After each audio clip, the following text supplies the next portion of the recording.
হলো দমটো লগাই দিয়ক গ্ৰাউণ্ডত মা দেউতাৰ কথা ভাবি গ্ৰাউণ্ডত নামক।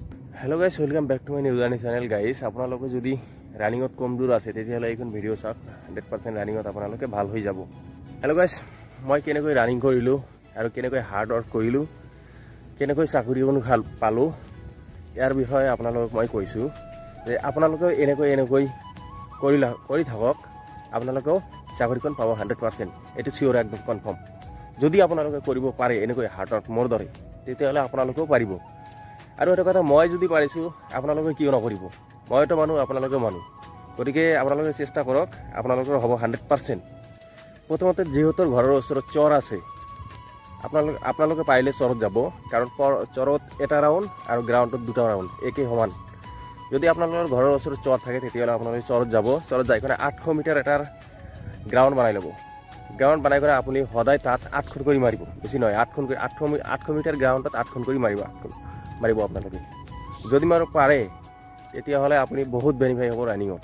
মই এনেকৈ মাৰিছিলোঁ, 800 মিটাৰ গ্ৰাউণ্ড বনাইছোঁ, তাৰপিছত তাতে 8খন 10খন 12খন এনেকৈও মাৰিছোঁ। প্ৰতিদিন এটা টাৰ্গেট থাকিব লাগে যে মই 800 মিটাৰ এইবাৰ কমপ্লিট কৰিমেই, এনেকুৱা এটা টাৰ্গেট থাকিব লাগিব। কিছুমান কি কৰে 2 পাক দেয়, 3 পাক দেয়, দিয়াৰ পিছত কিন্তু তেনেকুৱা ৰানিংটো বেনিফিট নহয়। চৰতে মাৰক বা গ্ৰাউণ্ডত মাৰক, আপোনালোকে 800 মিটাৰ গ্ৰাউণ্ড এটা বনাই ল'ব। তাত আপোনালোকে ভালকৈ প্ৰেক্টিচ কৰিব, যাতে ভিতৰৰ পৰা গম পায় যে হয় ৰানিং কৰি আছোঁ। আৰু যদি অলপ কষ্ট হোৱাৰ পিছতো যদি ৰানিংটো চাই দিয়া তেতিয়াহ'লে কিন্তু একো নহ'ব। আৰু যিমান পাৰে এনেকুৱা কষ্ট কৰা, এনেকুৱা হাৰ্ড ৱৰ্ক কৰা, যাতে গ্ৰাউণ্ডৰ ভিতৰত আপুনি টপ মাৰ্কত হ'ব পাৰিবা। এনেকুৱা এটা ফিল আনিব লাগিব আৰু কৰিবও লাগিব। আৰু যিসকলৰ চৰ নাই ঘৰৰ ওচৰত,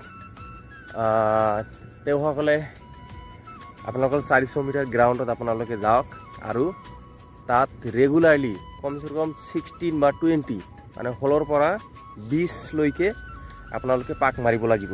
যাতে এনেকুৱা এটা পাক মাৰিব লাগিব যে একদম কিছুমান কি কৰে লাহে লাহে এনেকৈ মাৰি থাকে। লাহে লাহে নহয়, একদম স্পীডো নহয়, একদম শ্ল'ও নহয়, মানে মাজত যিটো ৰানিং ফ্ল'ৰ আছে সেইটোতে আপোনাৰ মাৰিব লাগিব, যাতে ভিতৰৰ পৰা গম পায় যে হয় ৰানিং কৰি আছোঁ। হয় আপোনাৰ ভৰিখন যাতে গম পায় যে হয় ৰানিং কৰি আছে। যদি এনেকৈ মাৰিব পাৰে 100% পাব একদম গ্ৰাউণ্ডত আপুনি টপ হ'ব। আৰু আমাৰ প্ৰথমতে মেইন লক্ষ্যটো থাকিব লাগিব যে মই টপ হ'ম। এনেকুৱা এটা ফিল থাকিব লাগিব যে মই টপ হ'ম, মানে চাইলেণ্ট কিলাৰ হ'ব লাগিব আপোনালোকৰ। চাইলেণ্ট কিলাৰ যেতিয়া হ'ব পাৰিব তেতিয়াই আনে আপোনালোকক লৈ সমালোচনা কৰিব যে হয় ই বহুত কষ্ট কৰিছে, ইয়াৰ চাকৰিটো পাব লাগে, এনেকুৱা এটা ফিল হ'ব। যদি পাৰে তেতিয়াহ'লে দমটো লগাই দিয়ক গ্ৰাউণ্ডত, 100% হৈ যাব। মা দেউতাৰ কথা ভাবি গ্ৰাউণ্ডত নামক। আনৰ কথা বাদ দিয়ক, মা দেউতা, অকল মা আৰু দেউতাৰ কথা ভাবি গ্ৰাউণ্ডত ভাবক যে তেওঁৰ ঘৰত চাকৰি হৈছে আৰু তেওঁৰ ঘৰত চাকৰি হোৱা নাই, তেওঁৰ ঘৰত মিস্ত্ৰী হৈ আছে আৰু তেওঁৰ ঘৰত কান্দি আছে। তেতিয়াহ'লে ভাবক যে তোমাৰ ঘৰতো যদি চাকৰিখন হ'ল হয়, তোমাৰ মা দেউতা কেনেকুৱা শান্তি পালে হয়। তো মই ভাবোঁ যে চেষ্টা কৰি থাকক, অকল মা দেউতাৰ মুখৰ হাঁহিৰ বাবে এবাৰ হ'লে চেষ্টা কৰি থাকক, 100% হ'বই। যিটো আমাৰ 80% ল'ৰা ছোৱালীৰ যিটো প্ৰব্লেম হৈ আছে সেইটো হ'ল লং জাম্প। কিছুমানৰ লং জাম্পৰ কাৰণে কি কৰে ৰানিঙে বাদ দিব খোজে। এনেকুৱা মই কৈছোঁ যে আপোনালোকক যে ৰানিং এনেকুৱা হাৰ্ড ৱৰ্ক কৰক। আপোনাৰ শৰীৰ যেতিয়া পাতলা হৈ যাব, যেতিয়া ভৰিত শক্তি পাব, যেতিয়া নিজৰ এনাৰ্জি থাকিব, তেতিয়া আপোনাৰ লং জাম্পো বহু দূৰত যাব 100%। আৰু মই লং জাম্পৰ ওপৰত এটা ভিডিঅ' আনি আছোঁ, আৰু ডেছক্ৰিপশ্যনে এটা ভিডিঅ' দি আছে আপোনাৰ লং জাম্পৰ ওপৰত। সেইটো আগৰবাৰ দিয়া আছিল, সেইটো প্ৰেক্টিছ কৰিব পাৰে, একদম বহুত বেনিফিট হ'ব।